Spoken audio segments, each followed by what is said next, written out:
महाभारत में श्री कृष्ण को पता था कि कौरव अभिमन्यु को चक्रव्यूह में घेर कर मार देना चाहते हैं, लेकिन फिर भी श्री कृष्ण ने अभिमन्यु को नहीं बचाया।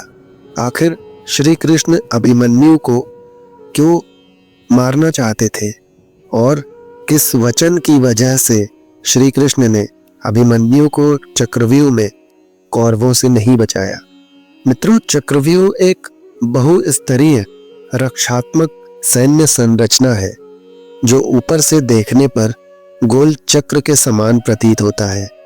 इसके हर द्वार की रक्षा एक कुशल महारथी योद्धा करता है। इस चक्रव्यूह की रचना महाभारत में कौरवों के प्रधान सेनापति द्रोणाचार्य द्वारा धर्मराज युधिष्ठिर को बंदी बनाने हेतु अथवा अभिमन्यु की चक्रव्यूह में हत्या करने के लिए किया गया था। इसके भेदन का ज्ञान पांडव पक्ष में केवल प्रद्युम्न, अर्जुन, कृष्ण और भीम को ही था, परंतु जब द्रोणाचार्य ने इस व्यूह की रचना की तब इन चारों में से केवल अभिमन्यु ही मौजूद था। अभिमन्यु ने चक्रव्यूह भेदन करने का ज्ञान अपनी मां के गर्भ में ही प्राप्त कर लिया था। जब अर्जुन सुभद्रा को चक्रव्यूह भेदन करना बता रहे थे तब उस वक्त सुभद्रा को बीच में ही नींद आ गई थी। इसी वजह से चक्रव्यूह से निकलने का मार्ग अभिमन्यु नहीं जान पाया था। अतः जब युद्ध में अभिमन्यु ने इसमें प्रवेश किया तो उसने 6 द्वार तो तोड़ दिए, लेकिन 7वें द्वार पर कौरव पक्ष के सभी महारथियों ने मिलकर उसका वध कर दिया। महाभारत के वीर योद्धाओं में एक नाम अभिमन्यु का भी आता है। माना जाता है कि श्री कृष्ण को पता था कि अभिमन्यु के साथ कौरव क्या करने वाले हैं, लेकिन इसके बावजूद भी उन्होंने अभिमन्यु को नहीं बचाया।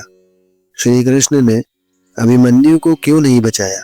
महाभारत के वीर योद्धाओं में एक नाम अर्जुन के पुत्र अभिमन्यु का भी गिना जाता है। अभिमन्यु को लेकर एक कथा धार्मिक ग्रंथों में वर्णित है कि बहुत कम उम्र में ही वो युद्ध कौशल में निपुण हो गया था। जब महाभारत का युद्ध आरंभ हुआ तब अभिमन्यु 16 साल का था और कौरवों के कई महारथियों को अभिमन्यु ने हार का मुख दिखाया था। ऐसा माना जाता है कि जब युद्ध में दुर्योधन चक्रव्यूह में फंसाकर अर्जुन की हत्या कर देना चाहता था तब श्री कृष्ण को ये ज्ञात था कि युद्ध में अभिमन्यु के साथ अगले दिन क्या होने वाला है। इसके बाद भी श्री कृष्ण ने न तो पांडवों को इस विषय में सचेत किया और न ही अभिमन्यु की रक्षा की। वास्तव में महाभारत के अनुसार चंद्रमा का एक पुत्र था जिसका नाम वर्चस था।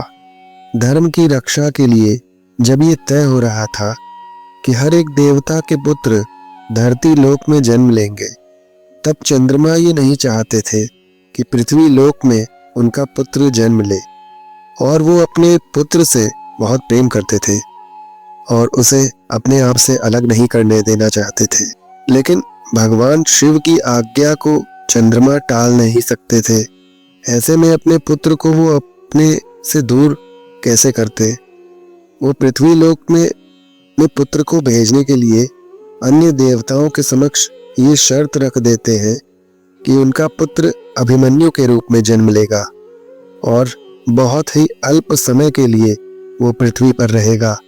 यही कारण था कि महाभारत युद्ध के 13वें दिन 16 वर्ष की आयु में ही मन्यु अपनी वीरता दिखाते हुए वीर गति को प्राप्त हुआ और श्री कृष्ण ने अभिमन्यु को कौरवों के छल से जानबूझकर नहीं बचाया।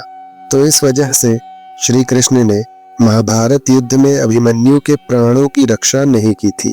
तो मित्रों, ये वीडियो आपको कैसी लगी हमें कमेंट में अवश्य बताएं, और यदि ये वीडियो आपको अच्छी लगे तो इसको लाइक और अधिक से अधिक शेयर अवश्य करें, और यदि इस चैनल पर आप नए हो तो उसको सब्सक्राइब कर लें और बेल आइकन प्रेस कर लें।